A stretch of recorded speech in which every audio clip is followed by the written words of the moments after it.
You track a reaction and test three plots: concentration versus time, natural log of concentration versus time, and 1 over concentration versus time. Only one turns into a straight line. Which plot reveals the reaction order? 5 seconds. Go.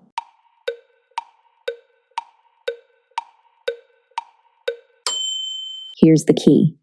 That single straight line tells you whether the reaction is 0, first, or second order.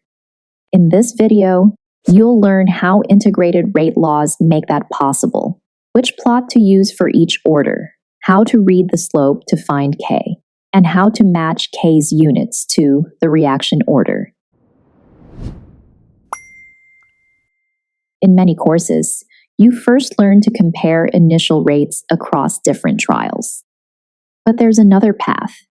With just one experiment, you can track concentration over time and let the plots reveal the order instead. Here are the 3 go-to forms for a reaction where A turns into products.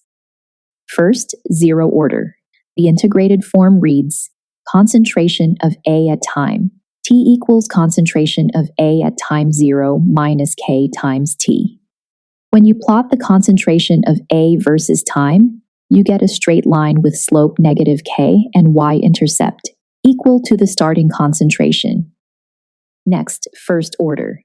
Here, the integrated law is natural log of concentration of A at time T equals negative K times T plus natural log of concentration at time 0. Plotting the natural log of concentration versus time produces a straight line with slope negative K. Finally, second order. The equation is 1 over concentration of A at time. T equals K times T plus 1 over concentration at time 0. In this case, a plot of 1 over concentration versus time yields a straight line with slope positive K. So what ties these 3 cases together? They all rearrange into the familiar y equals mx plus b. Time is the x-axis. The transformed concentration is y. The slope corresponds to plus or minus k, and the intercept is the initial concentration. Pick the plot that gives you a straight line, and that's your reaction order. For example, imagine you collect the concentration of A over time. You test all 3 plots. Only the natural log plot comes out straight, which tells you the reaction is first order.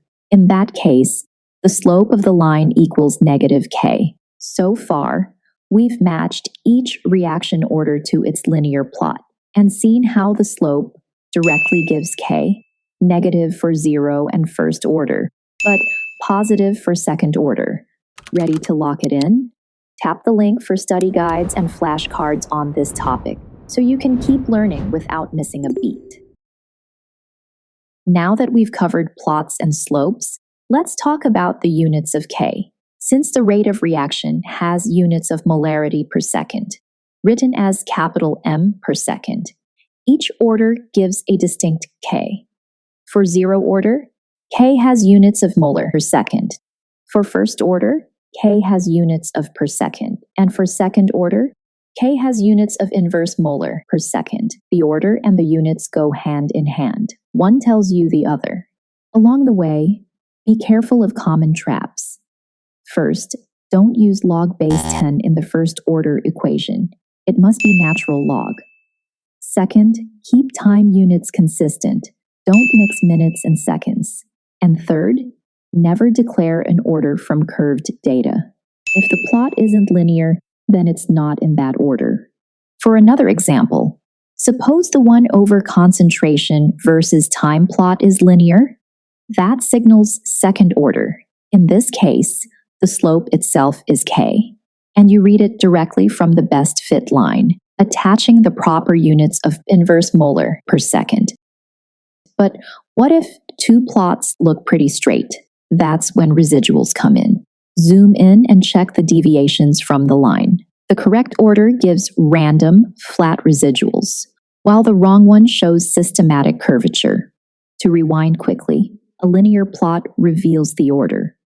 The slope gives you K and the units of km per second, or inverse molar per second. Confirm the order you've found. Ready to quiz yourself with the content covered in this video? Check out the link in the description where you'll find Quizlet content made just for you.